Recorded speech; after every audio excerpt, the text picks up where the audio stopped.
لما احنا بنستعمل جمل في حياتنا العاديه بنستعملها في ناس كتير جدا بتقولها بتبقى جراماتيكالي كوريكت، يعني جمله ما فيش اي غلط في الجرامر بتاعها، بس لو فكرنا فيها لوجيكلي بالعقل كده هنلاقي ان مش عامله اي معنى او ملهاش اصلا معنى. فاهماني؟ هي دي الدوز اند دونتس. الدوز ديت اللي هي الحاجات اللي احنا المفروض اصلا نقولها، والدونتس الحاجات اللي احنا بنقولها بس ملهاش معنى. ماشي؟ فهو اللي احنا عايزين نعمله. يلا يا جماعه عشان نصور. اوكي انا كده فهمت الفرق بين دوز اند دونتس، بس لسه ما فهمتش امتى بستخدم هوليدايز وامتى بستخدم فيكيشنز. طيب هقول لك بس بالانجليزي. So in British English they use the word holiday to express when they have a long break from work and they can go travel somewhere. So they would say something like, I'm going to go take a holiday in Europe.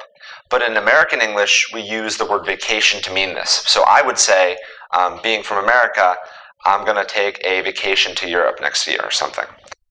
We still use the word holiday, but in American English we use the word holiday just to mean when we take one day off from work. So for a festivity or some sort of thing like that. Okay, now you know the difference between these two words. يلا يا جماعه عشان نبتدي بقى نصور دلوقتي. هناخد الشوط الاول. يلا.